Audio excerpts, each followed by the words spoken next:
Three. Hi, Nick. Welcome to this Hi, interview, and I'm very grateful to you for giving me this opportunity to interview you. you're very welcome. Okay, so friends, here is Nick Kemp, and Nick has been involved in communication and training for over 30 years. In 1980s, he worked in sales and marketing, running a number of highly successful startup multi-million pound businesses in the UK. In 2000, he began to run trainings for the business and personal development sectors, as well as developing the greatly acclaimed Human Alchemy series of self-help audio products distributed by Anglo-American Books. The common theme throughout his all work is problem solving and creative solutions, whether this is in a business, coaching, training, or therapeutic context. In 2005, Nick started developing the provocative change works model to communication and has used this approach to work with international athletes, TV personalities, medics, and creative artists. The inspiration for the PCW model of communication came from Nick's extensive work with Frank Ferrari, the creator of provocative therapy. Nick's private therapy and coaching services can be found here. Nick also runs trainings for therapy. He has run trainings in USA, Japan, India, Russia, Australia, Ireland, UK, Poland, Spain, Hungary, Switzerland, Israel, Holland, and many other countries. Oh my God. So here again, here is Nick for us. So Nick, what interested you to take provocative therapy as your mainstream training? Could you please tell? Okay, good question. Firstly, before 2003, I never really heard of provocative therapy. I Okay. was helping in a big NLP training in London. I was working behind the scenes, Mhm. and one of the trainer running it, one of the co-creators of NLP, said, one of the big influences on NLP, aside from the people who are generally well known, like Fritz Perls, Gregory Bates, and Virginia Satir and Milton Erickson, was a guy called Frank Farrelly. And he said, and if you think I'm wild, you should meet Frank. And 120 attendees all leaned forward and wrote down Frank Farrelly. Um, I didn't think anything more of this until about 6 months later. I got an email from my good friend Andy T. Austin, and he just sent an email. He's alive and coming to the UK. And I thought, who is he talking about? And basically, Frank Farrelly was coming to the UK, and I went along to the training, and Andy went as well.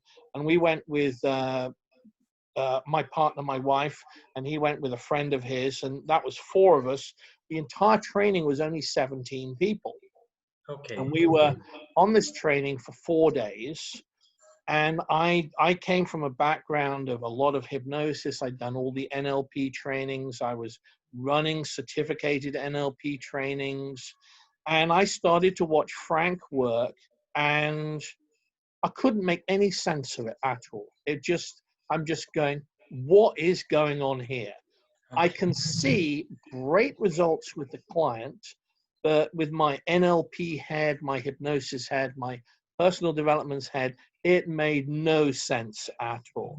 But I Okay. was intrigued. I was totally intrigued. And Frank said, okay, does anybody want to be a demo subject? And I was sat there thinking, I've got to take the opportunity because he's in his 70s. This may be the only chance I ever get. So I got to be a demo subject. And I've never experienced anything like it in all my years of working in personal change. Wow. Within about 3 minutes, he had sorted out the entire problem that I had, and I was intrigued. And Okay. from that moment on, I wanted to know everything I could know about his work. And this was difficult. And the reason it was difficult was because there was virtually no public material apart from the original book. There were no audio recordings, there were no video recordings, even though Frank had been developing his work at least a decade before any NLP, and the two creators of NLP said to Frank, we see you as the rocket scientist of the entire field of personal change. And in Frogs into Princes, they described Frank as a perfect example of requisite variety. I later interviewed Richard Bandler about Frank, and Richard was very complimentary. And I interviewed Frank about NLP. Essentially, I was intrigued as to how the process worked. And also the main thing was that Frank would always say, show me the evidence. There's lots of claims about things. Show me examples of this working in real life. And I really liked that. So that was the start. And the other thing I really liked about it, just to clarify, was it's completely conversational. It highly effective. And Frank, at that time, already had 50 years of clinical experience. So he'd been around a long time. And he had worked with serial killers, catatonics. You know, often in the world of personal change, everybody's got a brilliant idea of what they're like. He's got the track record. You know, it's a bit like talking to a brilliant guitarist like Jeff Beck or anybody like that. They've put the time in, they've done the work. And what interested me with Frank was he had decades and decades of experience. So we became very good friends. When he passed away, I inherited his entire archive of material, which is massive. And from his work, I developed what became Provocative Change Works, or PCW, with his blessing. Okay. And Nick, is it true that one of the people whom Richard Bandler and John Grinder have modeled is also Frank Farrelly? Is it true? Oh yeah, they without doubt. When I saw Frank Farrelly, the workshop was equally NLP trainers and ardent feminist social workers. So it was like 50-50 split. And those of us in NLP, immediately when we saw Frank, thought, my God, this is so familiar. This looks like Richard Bandler's dad. You know, I mean, it was obvious to me that a big part of what was happening in NLP came from provocative therapy. I would say a big chunk of Frank Farrelly came across in NLP. I could recognize immediately a whole bunch of different things, but it's a very different way of working. Okay.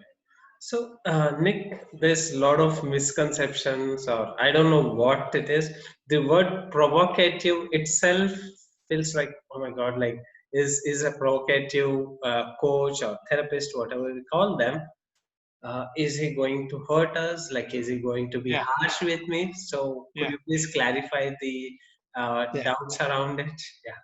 It always amuses me. Extensively how people who talk about linguistics talk about, well, the term provocative. And I say, okay, if you have any skill in linguistics, then one of the things to look at is, well, two things. One is the origin of the term and also the context.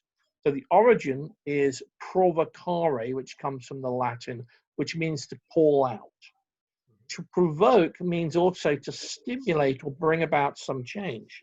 Now, often in the world of personal development, you have, I always say there's like three reactions to provocative work or Frank's work. You know, the first reaction is we don't understand it. You know, it's too confusing, usually because people have not really made an effort to explore it. The second is we love the fluidity and the flexibility of it because it allows all sorts of different connections with a client that would be outside the confines of classic therapy, remembering Frank Farrelly trained originally with Carl Rogers, who he goes back way, way, way back. And it allows for a lot of improvisation skills. And the third response is, we have no idea what it is, but we don't like it. You know, and that group of people tend to go, well, you know, what provoking people, what next? Now, my comment on this is, if you're there to help the client, always start with what you know. What you know is the person has come with a problem state. So if you're not interested in stimulating or provoking or empowering the person to be different, then I question what on earth you're actually doing seeing the client in the first place. So I turn it on its head and say, look, we're here to provoke and empower the person to find a resolution to their condition.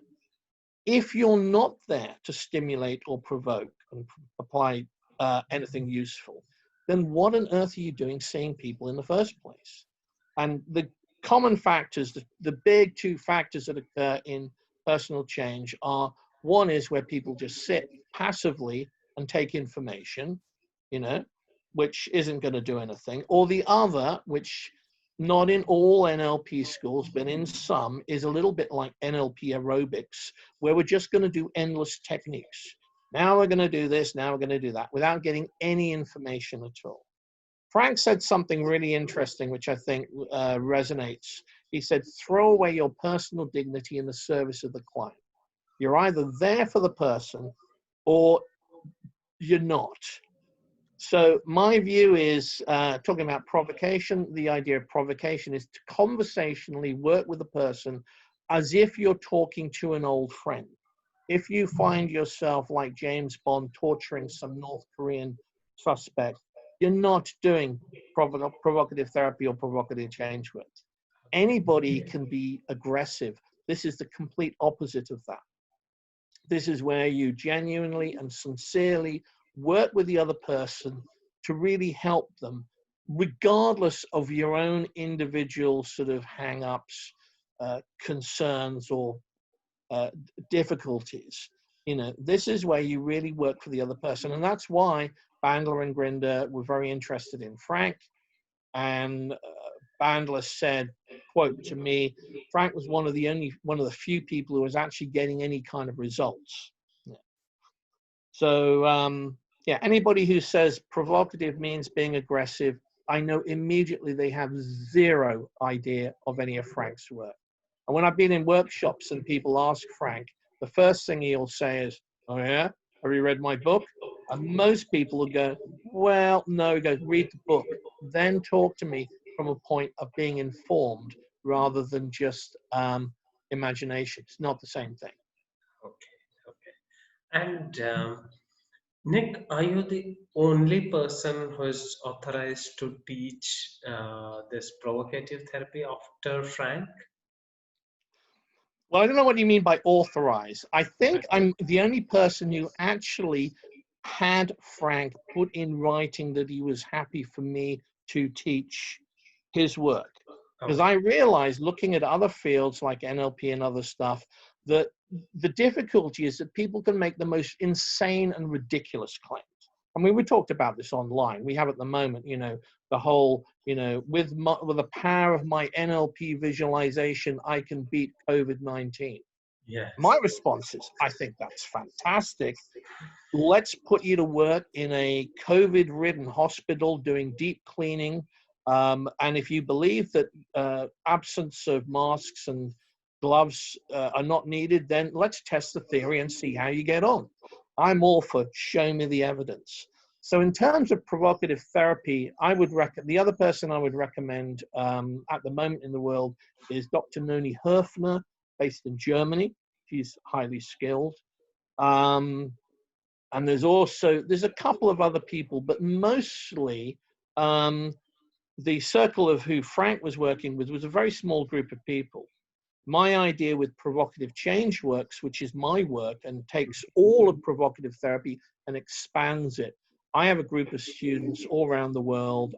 In Japan, I have Kurumi Tanaka. In England, I have Joseph Kao, Brooke Hender. In Lebanon, I have somebody in Lebanon. I have people all over who are all collectively studying and working on the model. And our view is that we're collective mindset. This is not Nick, the great pharaoh, throwing down words of wisdom to the assembled acolytes. My view is that we're collectively looking to develop the model. So with provocative therapy, would be myself, there would be Noni Herfner primarily. With provocative change works, there's myself, but I'm developing a group of people who are, many of whom are already practitioners. We will have advanced practitioners, and then we will also have trainers, certainly within a couple of years. Okay. And how is Frank's work different from provocative change works? Okay, good question. With Frank's work, in normal therapy and in NLP, you would normally start the question with, okay, so what do you want? So on the basis of asking that question, a coach would typically look at, okay, what do you need to get it? How will you know when you get it? What resources do you need? So you set up like a grid or a framework of working. With provocative therapy, we start off with what's the problem, and then we argue for keeping the problem, which sounds a little bit strange, but it's a little bit like Aikido in martial arts, or going to a masseur where they're looking to massage out the resistances with the person. Provocative change works takes everything that happens in provocative therapy, but there's a big difference, because with provocative change works, we add in some elements of exquisite hypnosis. We add in metaphor elicitation and challenges, and a whole bunch of different things that I've learned from working with clients over the last 20 years. So Frank was very encouraging, described provocative change works as, quote, enlightening. And he really enjoyed it and actually gave commentary on some of my earlier work back in 2006. There's a DVD, Provocative Change Works for Phobias, with Frank actually commenting on the actual work. So Provocative Change Works is a more expanded version of what Frank was doing, and it also works for business, personal development, therapy, personal change, anything to do with problem solving. Okay. And as you know, I'm teaching like all around the world, to present at medical conferences, working with individuals in business, working with companies. So there's quite a lot of road testing. Okay. And Nick, could you please share one or two case studies that really made difference, which wouldn't have otherwise made difference had it not been a provocative change works? Okay, well, I don't know whether it would be different because we don't know what else would have happened. But I can Yes, give like yes. a couple of examples, very, very, very, very memorable examples. Mhm. One was an international athlete who needed to beat her all lifetime best to be able to qualify for the Commonwealth Games. Mhm. And I saw her for 2 sessions, and within 2 sessions, she had got a lifetime best achievement Wow. from being able to run faster. And all I was doing simply was finding out what was the thing which she needed more of. Basic common sense in any kind of coaching or therapy situation. But in PCW, we're looking very, very specifically and precisely at what's going on. So the simple version, if this is the end behavior is a result of everything that comes before it. So how the person thinks creates how the person feels, and how they think and feel creates the end behavior. So let's take a typical, in this situation, she had too much anxiety about the race before she started the race. So that was slowing down her time. So the question is, what is the way in which she's creating the anxiety? Now, those people who are watching who've got NLP skills should recognize there's fundamentally 4 ways you can create a feeling. What you see externally and how you think to yourself, what you hear externally, how you think, what you picture in your head and how you think, or what you think to yourself. Then comes a feeling, then comes a behavior.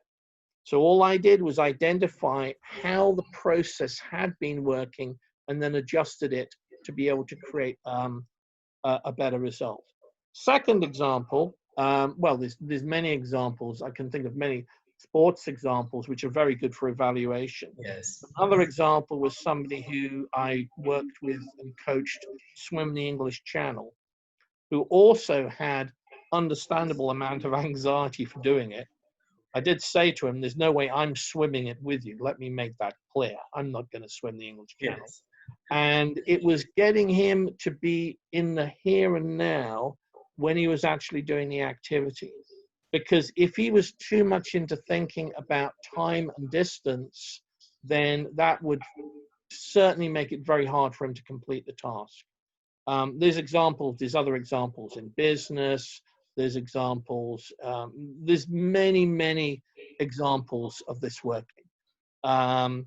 I'm interested in all the results. Sometimes people sort of don't like the idea of discussion and debate. I'm all for discussion and debate, you know, because that's how any area of life, whether it's science, music, performance, any area develops through discussion and debate, sometimes heated debate. So sometimes you have this ridiculous, you know, we don't like that person because they've got a different view. Well, guess what? It's by interaction and discussion we start to learn and develop things. Yes. I disagree with some of my original ideas. Things I thought about 20 years ago, now I think, nah, maybe not. It's all about show me the evidence and what's useful for other people. And Nick, is it mandatory for a person to have NLP background to No, learn? often it's better if they don't. I mean, the problem, it's a two-edged sword. Some people can have an NLP background, they grasp the core skills and do fantastically. Years ago, I ran a course in London and I was looking at the numbers on the course and I thought, Jesus Christ, it's all men. You know, we really don't want it all men. So I invited two people I know who are women, had done no NLP at all, nothing at all. And on the 2-day course, they were by a mile the most skilled people because they were simply follow instructions. They weren't overcomplicating it. The other extreme, I was hosted by Steve and Connie Ray Andreas in Boulder a couple of times. And I've also hosted in Austria and Japan, many times by NLP institutes, and in Switzerland by Ericksonian Institute, where they have a solid background in those modalities, and the students have been very good. The other extreme, I've seen behavior in the UK of supposed NLP master trainers that basically I would fail them on a basic practitioner level, never mind master trainer. You know, anybody who suggests ignoring World Health Organization protocols for COVID-19 immediately goes into the fail ratio for me. You know, it's just irresponsible. So from my point of view, if you're going to work professionally with people, you need to have some, well, Frank used to say, you got to like people. That's what he used to say. But also have some responsibility for what you're doing, you know. And I think that I'll always highlight that. And a lot of people won't like that. I don't care. I'll continue to highlight it. You know, never argue with a provocative therapist. If you start showing resistance, it's just going to encourage them to do more. At the end of the day, I'm happy to have anything highlighted that's going to be helpful and useful.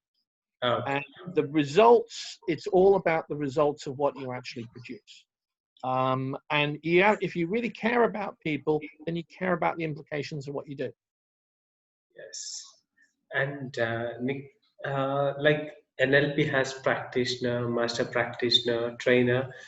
Did you also create levels in PCW about practitioner? I started off looking at, when I was in Japan for the first time, and I've been to Japan 18 times now to do workshops.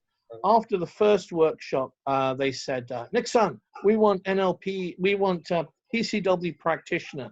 And I thought, oh God, here we go. I can have nightmares about this because I've seen how this works in the world of NLP. Often people become totally obsessed with status and certificates. They start calling the certificates qualifications, which they're not. And I thought, okay, let me think about this. I want people to learn the skills. So if I sign somebody to be a practitioner, they need to have a good understanding, they need to have a good code of ethics, and they need to have the right manner in working with people. So I developed what I call a PCW Practitioner Program, and now I'm looking at an advanced practitioner program as well. But this is way beyond what I used to teach in the world of NLP. You know, most NLP master practitioners struggle with basic PCW. Well, not say a lot of them, maybe not most, a lot of them. Because what we're looking at here is a real refinement of skills, not just rolling out techniques. So if somebody comes along with a phobia, we don't automatically go, okay, fast phobia cure, that's what we're going to do. Well, hang on a minute. Let's see what's going on before we do anything at all. So you've got to really be able to pay attention more. This is why I don't mind if I end up with 100 practitioners around the world. I don't care. I'm not interested in numbers. I'm interested in quality. So from my point of view, this is only really for people who have a genuinely interest in skills, want to help other people, and are interested in the evidence, you know. Otherwise, there's plenty of other things to go do. You can you can get online. I mean, I saw somebody, you know, you could be a master coach, like $7.99. I mean, it's just ridiculous. There's no wonder nobody takes any of this seriously. So at the end of the day, if you want to learn anything, you have to put the time in and you have to put the application in. And then let's see the results. Yes. And Nick, I remember a few weeks ago you have posted on Facebook that you're planning for year-long program, online program. Yeah. If could you please brief Well, us? now there's a global death pandemic. You know, the good thing Yes. about it is that it just makes us have to think differently. I mean, a year ago, I would never entertain the idea of doing an extensive online course because mostly I'm traveling. In any given year, I'm mostly in like at least eight, maybe more countries, you know, including America, Japan, Europe, definitely India. Now we're going back to India and doing stuff.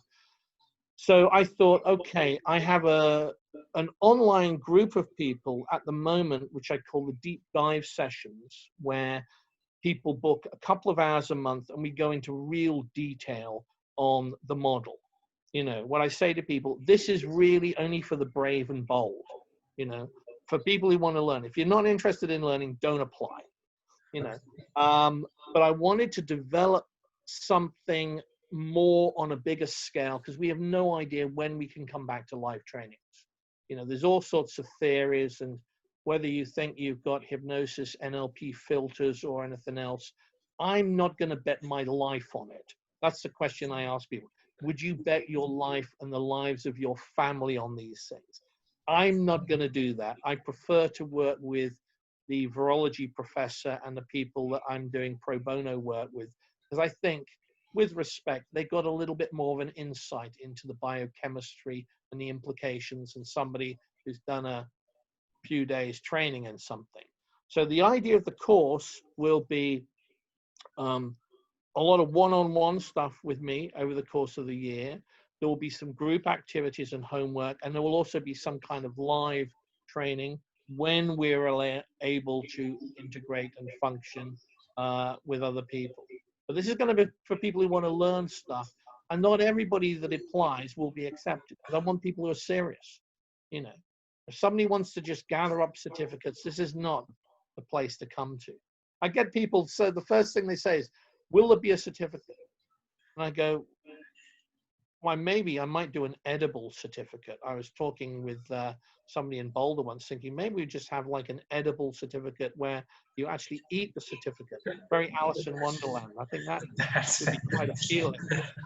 But my point is, this is about learning skills. Yes. Nobody's going to learn. If you want to be good at anything, you have to have the attitude and the application to doing it. It's not going to happen in 2 seconds. It's a lovely marketing idea. But the idea people can do like a boutique course. There was one I saw in London. You know, within a month you can see live clients. I immediately know this is a new level of idiot that has appeared on planet Earth. I mean, really, you know, it's great for just getting income in from the poor suffering people who sign on. But in the real world, it's totally delusional. Yes. So the year course will be for people who have a genuine interest in working with people, who want to develop skills. They don't have to have studied NLP before. And they've got to have a good sense of humor, and they've got to appreciate that we're all, including myself, learning all the time. None of us is a complete genius. And as Steve Andreas said when I first trained in Boulder, he said there's an old Japanese proverb, and he wrote this at the front of the class. He put it at the front of the class, which was, no one of us is smarter than all of us. True. And Nick, here comes my last question to you. Okay, save the best till last. Yeah, so what's your answer that Nick is arrogant and Nick is a bad guy? I think if people think that, God bless them. They're very welcome to their opinions. I think that I totally love the fact that people can form their own opinions. And we know from NLP, people will form their opinions based upon their filters and how they filter stuff. So if that person's filters believe that using provocation to change things is a form of arrogance, I think good luck. I think that's great. In terms of good and bad, well, anybody who studied language would know that's a straight digital distinction. And I'd always be a little bit wary about black and white thinking. But if they love black and white thinking, I think that's great as well. You're fine with it. Whatever I have they no think, problem it's with, their I have no choice. problem with it. Anybody who's ever created anything worthwhile, from music to science to anyone else, the standard opposition of the day would always be people saying, we don't like that. Usually the thinking is, we don't know what it is, but we don't like it, which I think is funny. So it doesn't bother me in the slightest. I find it fun. I find it entertaining, and God bless all the people who form those kinds of views. Okay, thank I you. might actually have a prize for who is most outraged each year, you know. But here's the thing. I talked to my good friend Andy Austin about this. I said, aside from all the opinions in the world, you know what I would love? I would love to have an independent group of people, select a group of clients, and bring all the great and good from all the areas around the world, whether it's NLP, hypnosis, clean language, you name it, and let them work with the clients, and then let the clients give back the feedback on on the quality of what they receive. Wow. I would be delighted to do that. Anytime, any place, anywhere. I think Andy would also be happy as well. But you know what? Nobody will ever take up the challenge. At the end of the day, it's to show me the evidence. Aside from all the good, bad, we don't like this, it's arrogant, it's not arrogant, it's not part of our club. You know, as Groucho Marx would say, I would never want to belong to any club that would accept me as a member. You know, this is about, can you do something that is of genuine help to other people on a repeated basis that is actually useful and can be verified? You know, if people have a problem with that, then good luck. Okay, so friends, whoever is watching this, here is Nick's challenge also. He's open for discussions, he's open for arguments, and Sure. yes. If we don't discuss and we don't debate, we don't learn anything. If we all just hide and say, oh, no, we can't question this or that, then all we have is just like ceremonial thinking. Nothing will ever be created. Nothing will ever develop. I was in Boulder once. I was with Steve Andreas and Richard Bolstead, two fantastic trainers. And I was coming back. They were driving back. And Steve and Richard were engaged in this vigorous discussion. I mean, it was just like, Richard was taking one view, Steve was taking, and I thought, God, this is really heated. I love it. But they were completely respectful. People who are respectful like that, I have a lot of time for. People who just make stuff up, or, you know, if you make any comments on their YouTube channel, they just delete it straight away, then that tells me all I need to know. they're not open to learning. And that tells me all I need to know. So it depends. Do you want to interact with people who've got open minds and are interested for the benefit of other people? Or do you just want to interact with people with closed minds? You know, there's a lot of village idiots out there, and God bless them. It's a great contrast to all of those who are interested in discussion and exploration. So that makes the world a fascinating place. Okay. Nick, based on what you said, I wanted to ask one more question. If Sure. someone cross questions about PCW and who finger points like, see, this is not how it should be, are you open to discuss about the PCW as well? Sure. Well, the question is, the whole point of the whole purpose of working with clients is problem solving. PCW incorporates a huge range of different things. So, you know, the core of it is we're working conversationally with people. We're working with their experiences to change things, and we're looking for evidence. So unless somebody says, I have no interest in producing any results, I have no interest in working conversationally, and I have no interest in helping the person, then I would say, well, we don't have There's much no to talk point about. in, yeah, We don't it's have nothing much to to talk discuss. about. Yes. But within the model, the Yes. PCW model is like jazz. There's a lot of ways you can develop it. It's not a rigid structure where we say it's always got to be like this. Because guess what? All rigid structures, at the end of the day, if they're unquestioned, are not helpful. Anybody who looks back to Taoist traditions, if you look back to great thinkers, Lao Tzu would be one, Chang Tzu would be another one. Great Indian traditions, great meditative traditions. If you look back to, say, Vedantic tradition, Radha tradition in meditation, a lot of these things I looked at before any of these personal development, they all had that essence of inquiry and exploration. True. So for somebody who goes, I'm not interested in exploring anything new, I think I know everything, then really there's not a lot of point in having an interaction. Wow. That's amazing, Nick. Thanks a lot. Because, you know, now what is heard and what is seen is two different things. And Sure. thanks for clarifying about PCW. And it was great to know about your journey. And I wish this work spreads across even more countries and Sure. that a lot of people get benefited out of it. Thank you very much. Well, thank you for the opportunity. By talking, we learn about things. None of us knows everything. I'm the first to agree that. Lao Tzu, one of my favorite Taoist philosophers, used to say, the further you go, the less you know. No. True. So, friends, that's Nick for us. So, that was, I want to close it with the major thing I enjoyed about this interview was about your open challenge. That was Sure. amazing. Thank you very much, Nick.